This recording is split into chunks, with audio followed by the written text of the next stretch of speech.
goodness. So handsome. You've got a really big cat head, you know that? That's a really big cat head. Oh my goodness. Such a big cat head.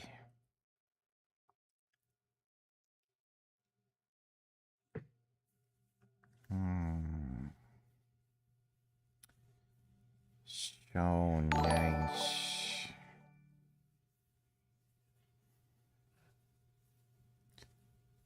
That is so good. Yeah, that's so good. My goodness.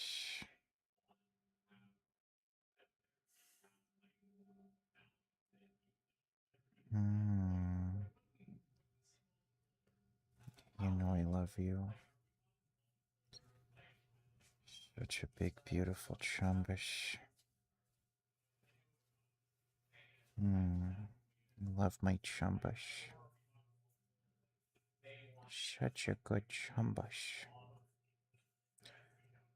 Oh my goodness. Yeah, that's a beautiful chumbush. I love you so much. Such a good baby. Such a good baby. Oh, I love you.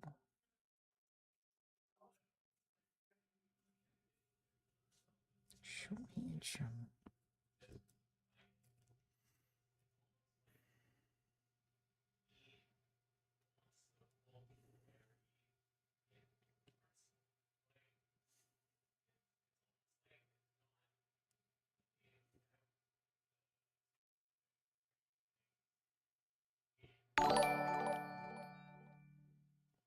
Is that cat's name Jasmine?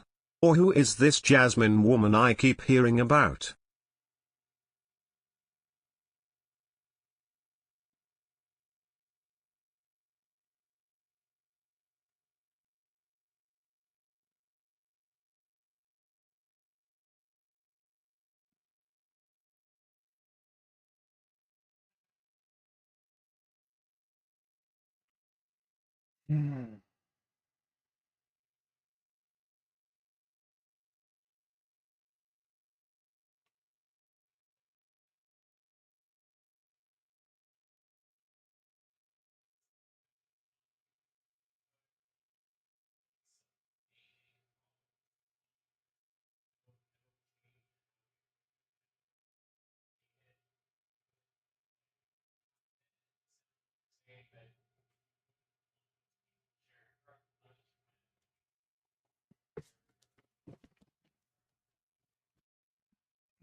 Jurian Ryder and Jasmine sitting in a tree.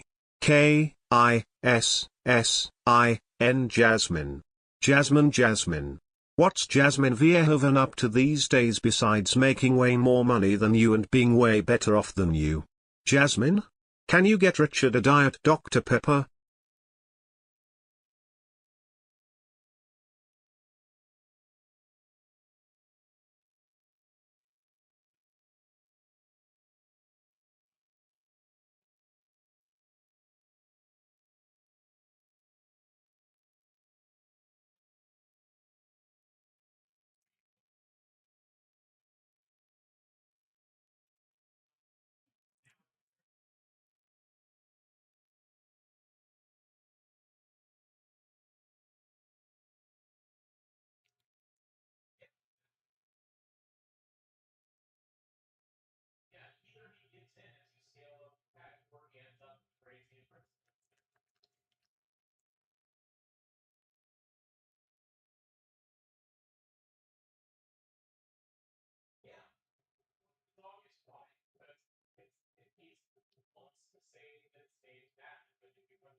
Jasmine.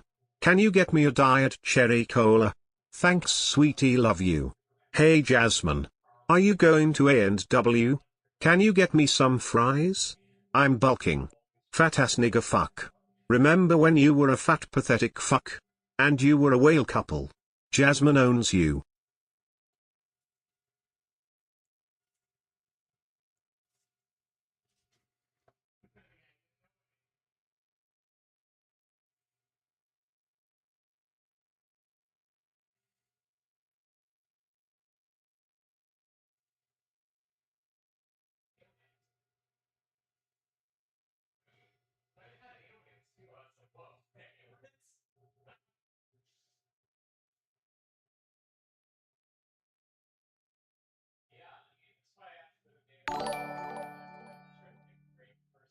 What's Isaac yapping about? Did he find Jasmine's pubic hair under his bed? Since he is living in Jasmine's bedroom after all. Get his ass on stream.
I can't move. This cat's too comfy.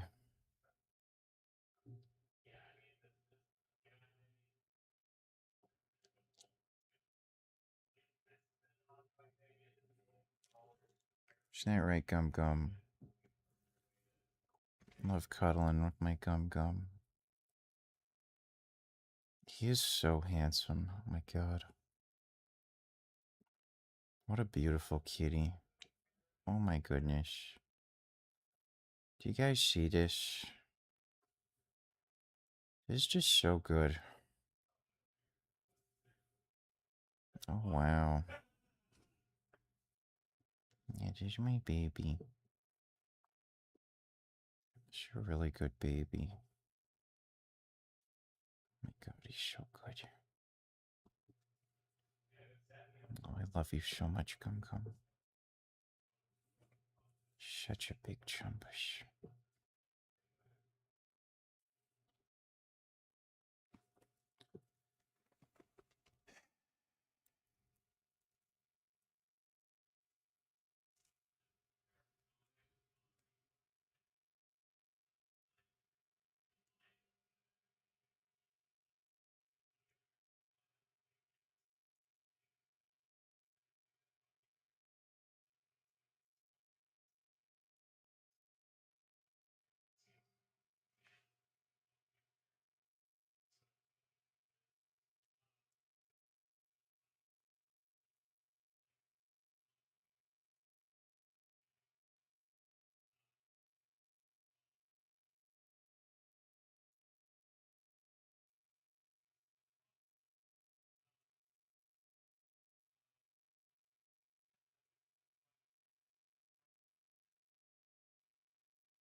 I got a big chumbish here.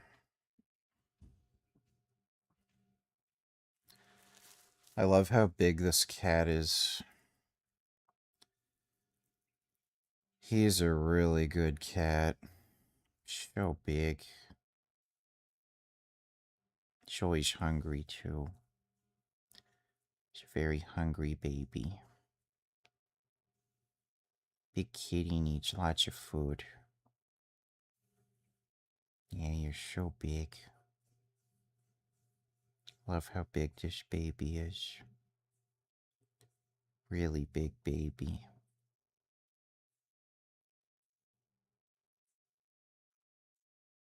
Such a good big baby. I love this big baby. So good. You're so good. You are so good. Yeah, so good.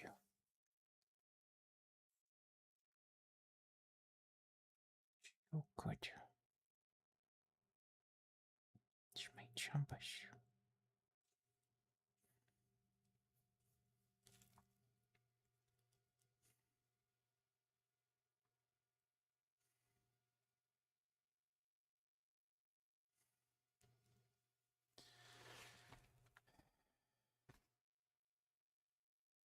I don't think I'm gonna get any further doing this tonight.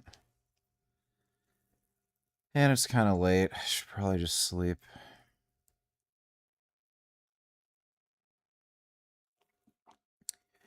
This kitty's tired too.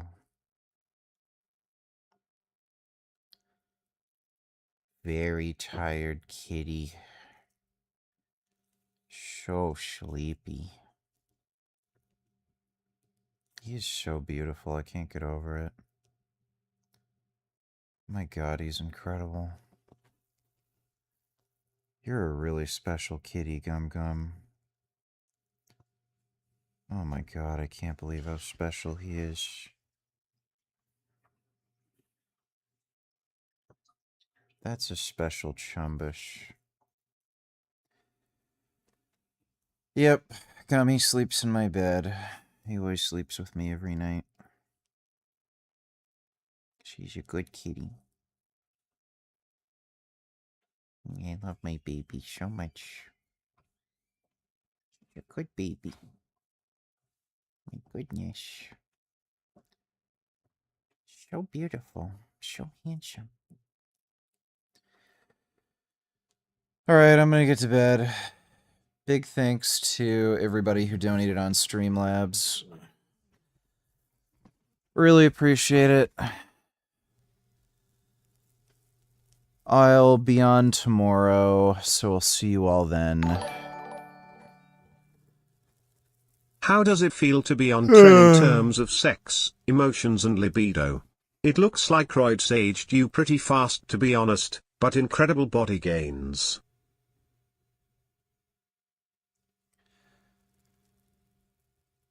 Thanks for the retarded donation. Yeah, I look twice my age, sure. Great. Tren, I feel normal, I just sleep better. Thanks for the donation, man.